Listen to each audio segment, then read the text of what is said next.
Olá, tudo bem? Olha, comentários do Triunfo de Pedro Estrela.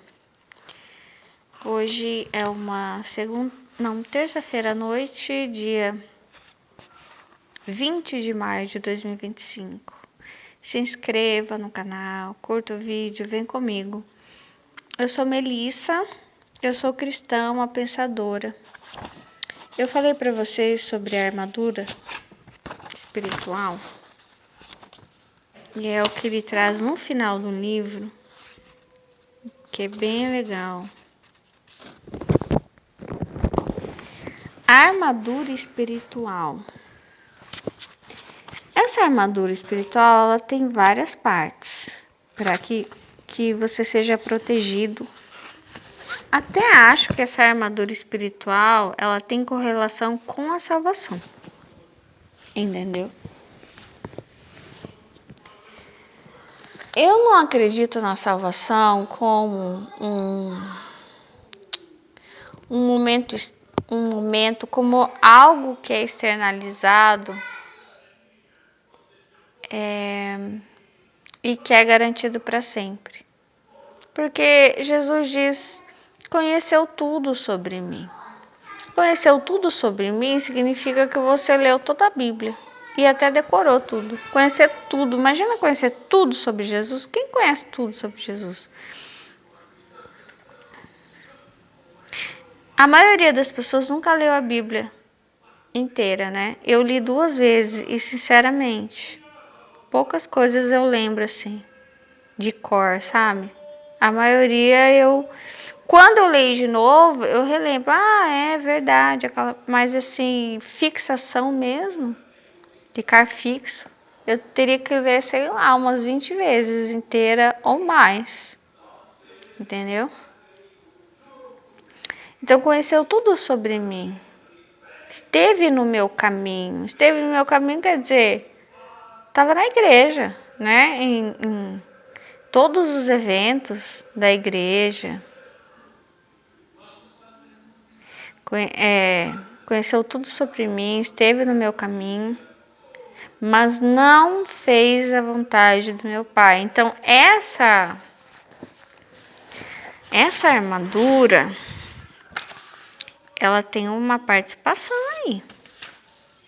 Não é uma coisa assim que você pede, que você vai ler lá em Efésios. Eu não sei se é Efésios 5 ou 6. Mas leia lá, porque tem bastante coisa ali importante, sabe? Sobre casamento, sobre essa armadura espiritual, enfim. E essa armadura, ela tem a participação da gente. E aí as partes são, porque eu tô seguindo, né?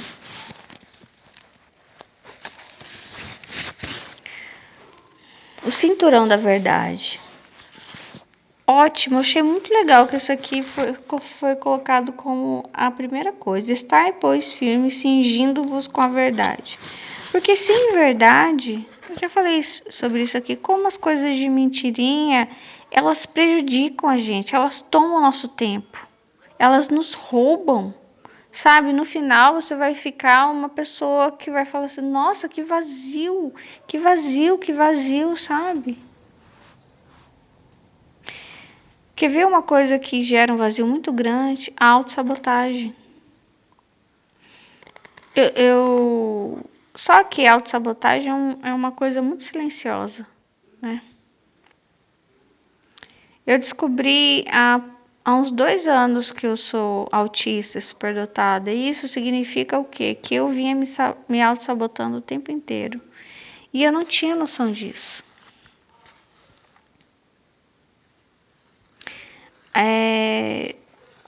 Estar longe da santidade.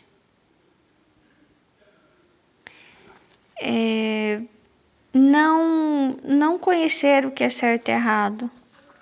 Né? Ou pior, né? Conhecer e ter se afastado dessa verdade.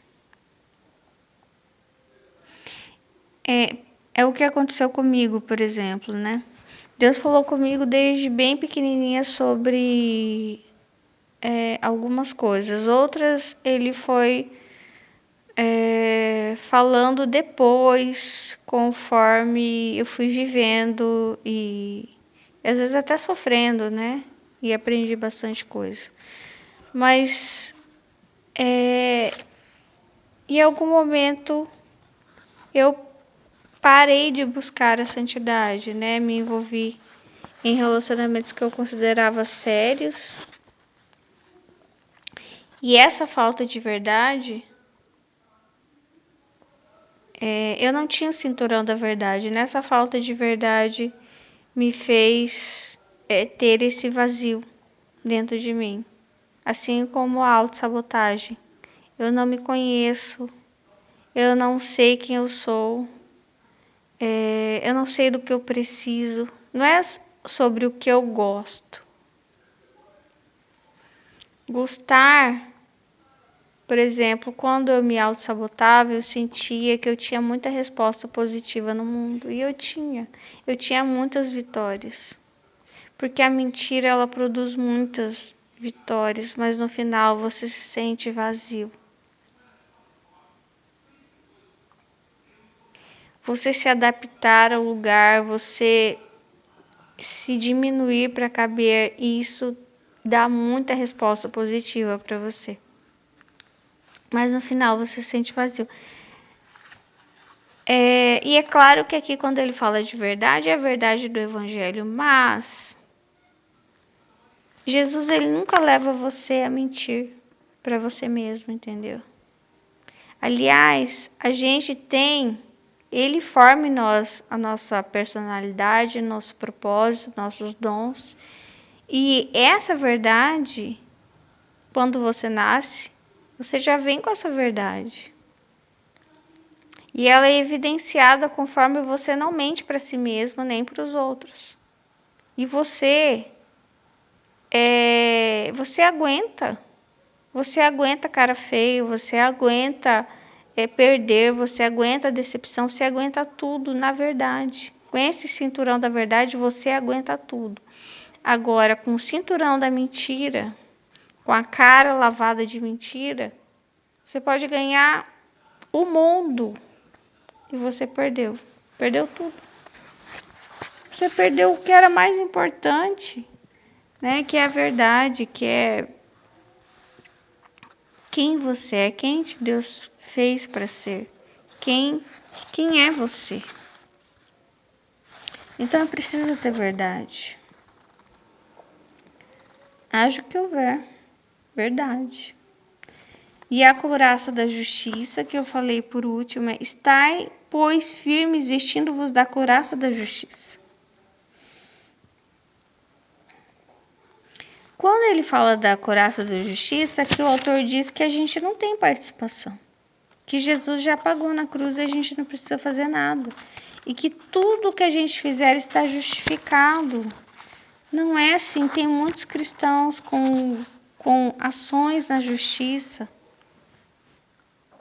e que deveriam ter perdido já essas ações, porque tem culpa. E não admitem, oram muitas vezes para Deus fazer o que é injusto. Porque às vezes a parte contrária não é cristã. Tem muitos pais cristãos lutando contra os seus filhos na justiça, tirando da boca dos seus filhos.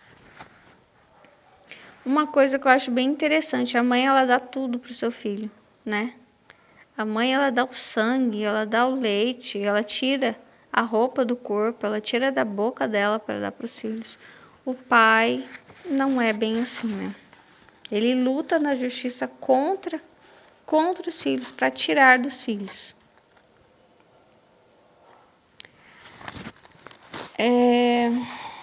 Uma das coisas que eu acho a couraça da verdade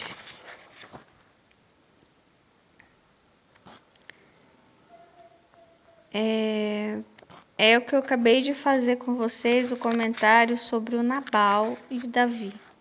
Para mim, a couraça da verdade é encontrar, sabe, uma história mal contada e você questionar isso. Isso é a coraça da verdade. Você dizer, eu acho que isso está errado, sabe? Eu acho que está errado. Você confrontar um líder, sabe? Eu acho que Davi não agiu certo, pegando a mulher de outro, porque ele já tinha feito antes. E eu acho que ele não poderia ser violento. Eu acho que Deus não é violento.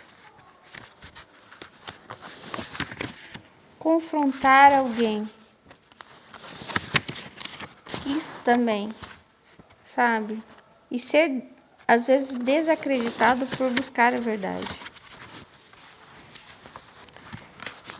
E Jesus, ele confrontou, né? Ele confrontou as autoridades. E agora nós vamos falar sobre o escudo da fé. Embraçando sempre o escudo da fé, com o qual podereis apagar todos os dardos inflamados do maligno. O escudo da fé é para ser usado no seu dia a dia, para apagar os dardos inflamados do maligno lançados em sua mente, que são pensamentos, ideias e sugestões que colocam em dúvida a palavra de Deus. Essas flechas inflamadas são também pensamentos de desqualificação. A todo instante o inimigo tenta nos mostrar que não fizemos isso ou aquilo, que não estamos qualificados, que estamos muito distantes do padrão de Deus. Essa inferiorização, né? Só que eu acredito que todos nós temos um grande potencial, uma luz, como Jesus fala, né? Você não pode esconder a luz debaixo das coisas, você precisa usar a sua luz. Todos nós temos potencial. Só que às vezes eu fico confusa, porque tem pregação que fala, você não é nada. Você não é nada. Se não fosse a graça de Deus, você não é nada. Enquanto que outras falam que a gente tem um grande potencial. Então, às vezes eu fico meio perdida nisso. Será que eu sou nada? Ou será que eu sou bastante coisa? Sabe? Eu acho que é o meio do caminho. Eu acho que nós temos um grande potencial, só que a gente não usa. Entendeu? Essa fé, esse escudo da fé, mais uma vez, tem a nossa participação. Que Jesus sempre pergunta: o que você quer? O que você quer? Você quer a destruição do seu inimigo? Você quer que ele morra? Você quer que ele sofra? Você quer que ele perca? O que você quer? O que você quer para a sua vida? Você quer sofrer? Você acha que tá bom ou quer sofrer um pouquinho mais? Você quer ser vencedor depois de sofrer muito? Você quer mostrar para as pessoas o quanto você é um herói, uma heroína? O que você quer? Dinheiro? É fama? É poder? Mulheres? Homens? O que você quer? Essa fé, ela é desenvolvida em toda a história e pré-história também, de diversas maneiras, entendeu? Então sempre tem a nossa participação. A fé depende, fé em quê? Fé no quê? O que a gente quer? E isso que Jesus vem confrontar, ele não vem confirmar, sabe, uma fé errada, uma fé na violência, uma fé na vingança, numa justiça vingativa. E todas as coisas que ele traz é sempre protegendo a parte mais fraca, sempre denotando a hipocrisia, né? Que aqueles que precisam ficam de fora, ficam à margem.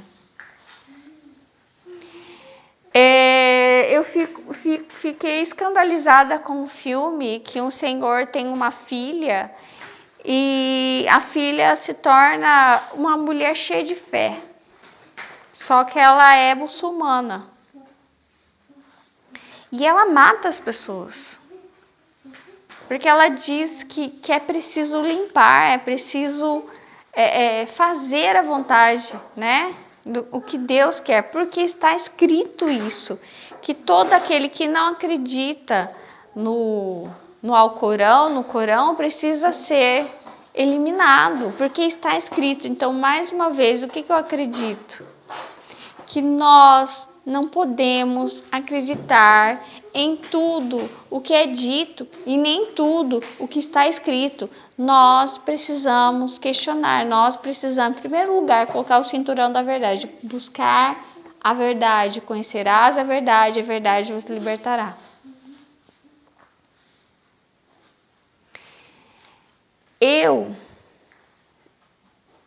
Eu sempre acreditei em Jesus e conforme os anos foram passando, continuei a acreditar nele, não por medo, não porque houve pessoas tão importantes que disseram que ele é o caminho, a verdade e a vida, não.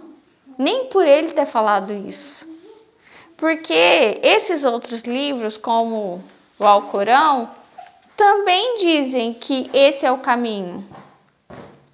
Mas porque eu encontrei nele a verdade, eu encontrei nele a paz, o amor, entendeu? Porque a gente não pode ser uma coisa vazia, entendeu? E que é preenchido simplesmente. Eu não acredito nisso, que nós somos, sabe, como esses cadernos de desenhos que as crianças gostam de pintar.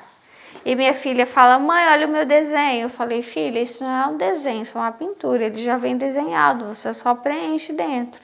E é muito melhor quando ela faz o próprio desenho dela. Eu sei que é mais difícil, mas isso é o certo, que ela faça o desenho dela. Então, nós temos a nossa participação e não importa que todos aqueles que morreram antes de Jesus e que mataram e que trucidaram seus inimigos, não importa que eles dissessem, estava escrito, alguém mandou que eu fizesse, eles foram cobrados. Então, para mim, a vinda de Jesus é porque o inferno já estava lotado, não tinha mais onde colocar. Então, ele precisava dizer que Deus é amor. Que não era essa a vontade de Deus. Então, esse escudo da fé, parece que é o último, né? Ele vem confrontar fé no quê? É o último. Fé no quê? Tem verdade? Tem justiça? Então, tudo bem, você pode ter fé. Porque se você tiver uma fé que não tem verdade e nem justiça, o diabo também tem fé. O diabo tem fé que ele vai te destruir, que ele vai roubar você para ele, que você vai aceitar as propostas dele. O diabo também quer ver o seu inimigo destruído. Ele quer arrasar com ele. Aliás, ele quer fazer coisas com o seu inimigo muito piores do que aquelas que você imagina. Então, essa armadura depende da nossa participação. E eu acho também que o inimigo coloca uma armadura, só que é uma guerra diferente. Sabem que o inimigo, ele não tem... Eu sempre falei com Deus uma coisa. Qual a diferença do inimigo guerreando e alguém que é de Deus? Alguém que é de Deus não pega em qualquer arma, não faz qualquer coisa. Porque é uma pessoa leal. É uma pessoa leal, lealdade.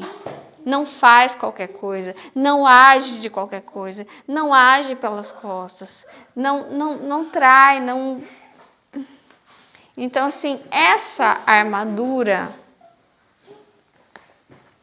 como mais uma vez, os fins não justificam os meios. Eu acho que essa frase é do Maquiavel, que a palavra maquiavélico vem de Maquiavel, que ele dá se eu não me engano, ele dá instruções ao príncipe de como ser príncipe. Agora vocês imaginam as instruções, né? As piores possíveis. De como maltratar as pessoas, de como talvez seduzir o povo, manipular as pessoas, entendeu? Então, a armadura que a gente coloca não é para vencer, é para perder se possível. Se for necessário, até perder. Desde que a gente mantenha a fé, a justiça e a verdade no quê? No amor. Para mim, tudo se resume ao amor. E a gente não pode ser uma coisa vazia, entendeu? Eu acho que o ser humano, ele vai mudando sem ter consciência do que ele está mudando, ele vai se degradando sem ter consciência. É uma coisa que começa, ele não consegue parar nunca mais. E as pessoas que se sobressaem, é 1%, né, da maioria daqueles que são apenas ratinhos de laboratório, são as pessoas que param, como Jesus parou. Epa!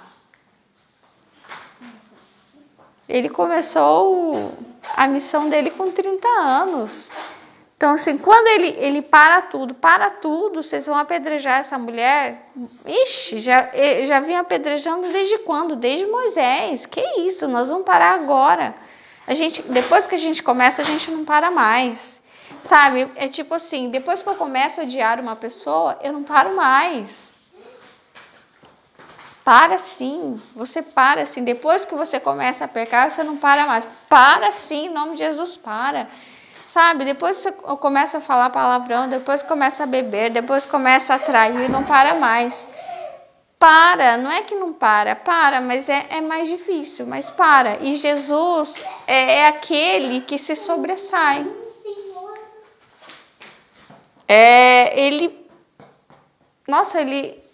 Meu Deus, pensa, quantos anos vindo apedrejando para ele parar todo mundo para dizer, para não fazer uma coisa que todo mundo já faz sempre?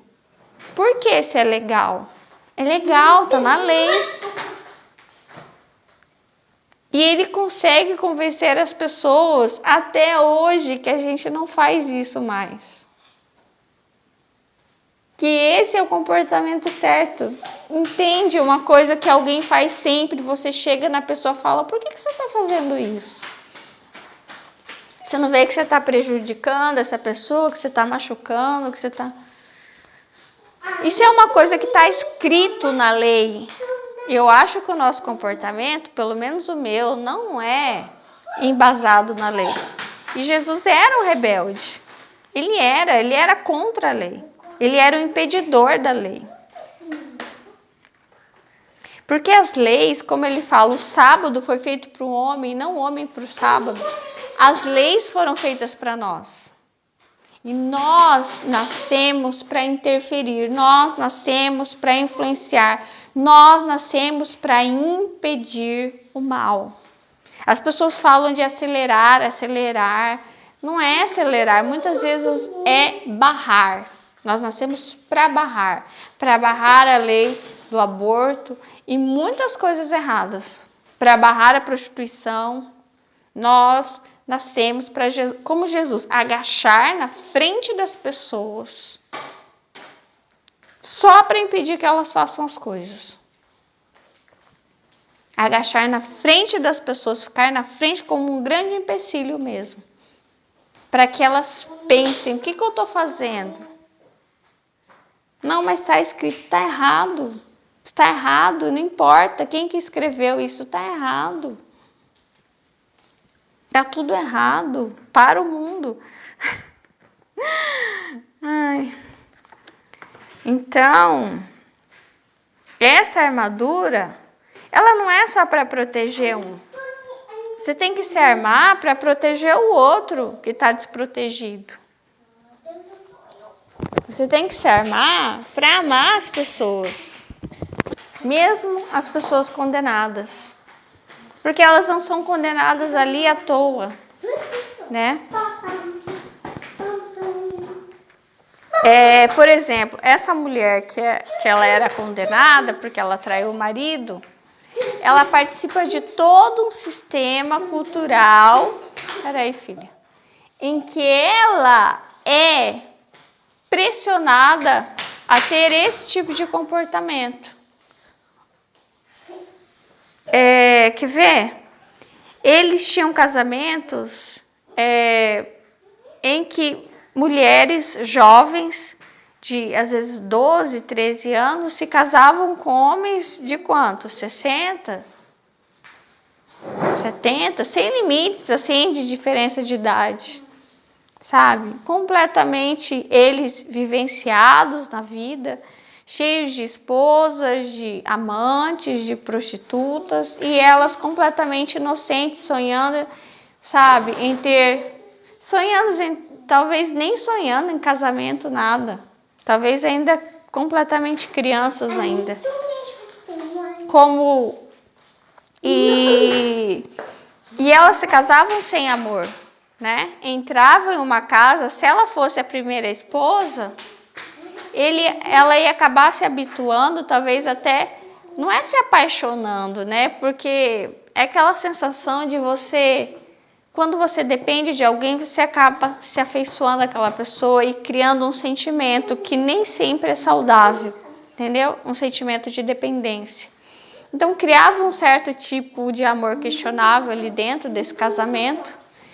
E aí vinha chegando a segunda. Quando chega a segunda esposa, porque não é natural, Deus não criou a gente para ser traída, já cria um sentimento nela de repulsa por ele e pela segunda esposa.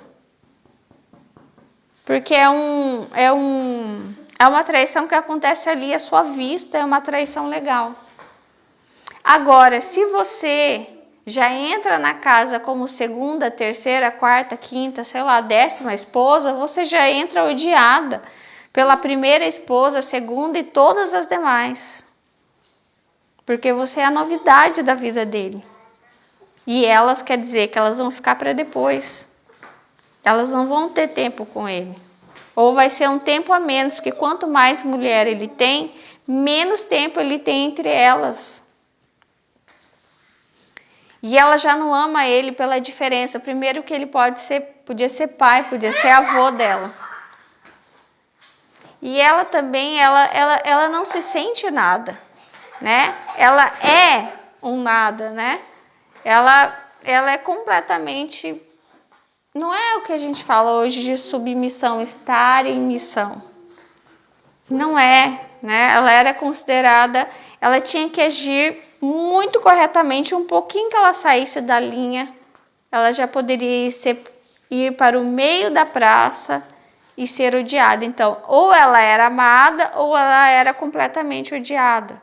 E naquela época era assim, não existia 880. Assim como muitas pessoas são assim, elas têm esse tipo de fé, elas amam muito alguém, a partir do momento que a pessoa, qualquer erro que tem, elas odeiam você. E querem a sua caveira, entendeu? E muitas pessoas praticam esse tipo de fé e oram pela morte das pessoas, oram pela doença, entendeu? E naquela época era assim também. Você não sabia até que dia as pessoas iam te amar, ou você ia amanhecer, você ia colocar um passo para o lado e as pessoas iam te odiar e te levar para o meio da praça. Porque estava escrito que tinha que ser assim. Então,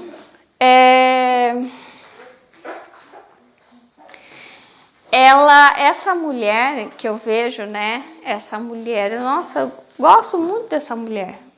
Ela é traída o tempo inteiro, sabe? Ela já entra no relacionamento sendo traída.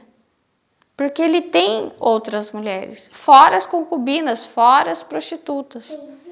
Então, em nenhum momento ele é fiel a ela, mas ela deve fidelidade. E eu não sei como que ele trata essa mulher. Ele é violento com ela, porque antigamente o corpo da mulher era do marido.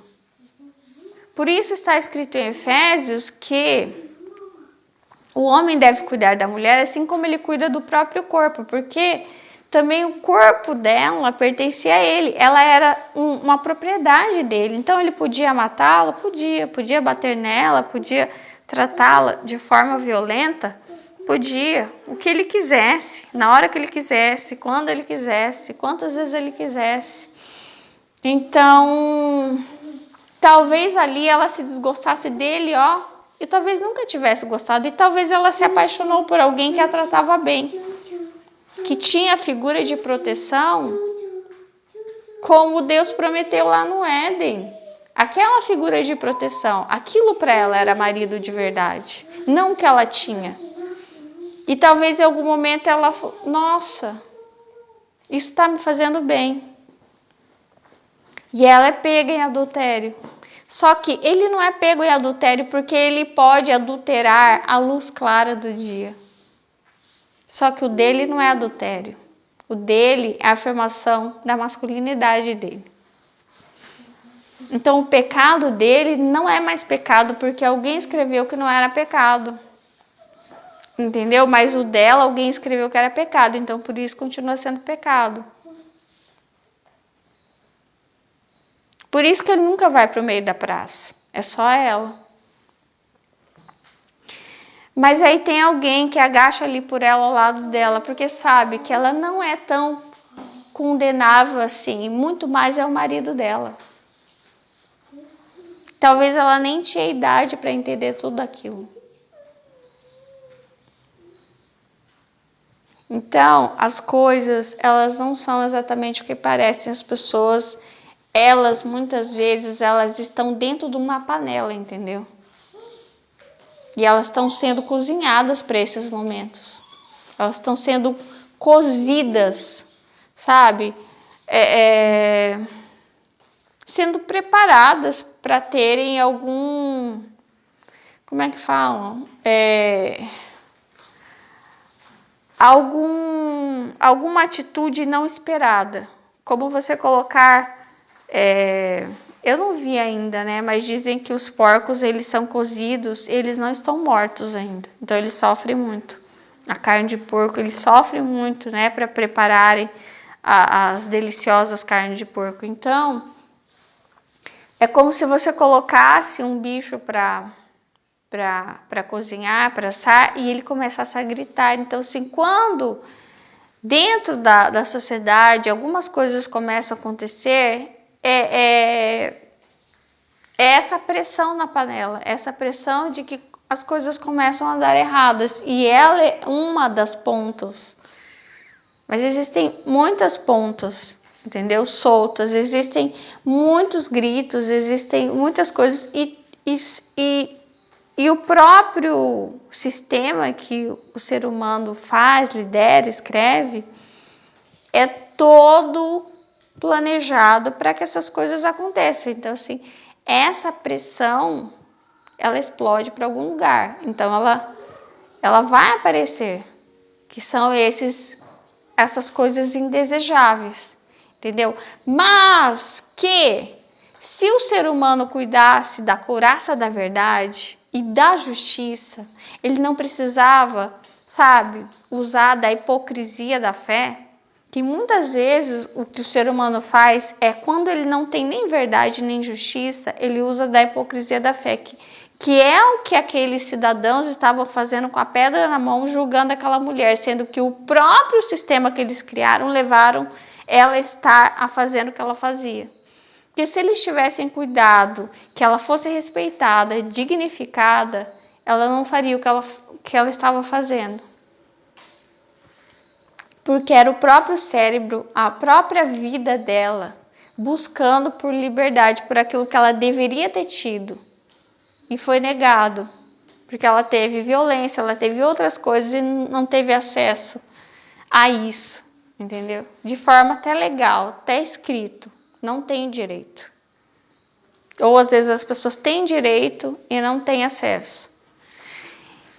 Ou seja, a fé, se ela não é coligada com verdade, com justiça, ela é uma grande hipocrisia. Porque quando as pessoas até hoje estão matando, estão apedrejando, elas estão desenvolvendo a sua fé. Então, fé no quê? O que que você quer? O que você quer, né? Às vezes a gente tá fora da panela, então é mais fácil, né? Então é isso. Nossa, obrigada por vocês estarem aqui até o final. Use da sua armadura. Use por você e pelos demais. Tchau, Deus abençoe vocês.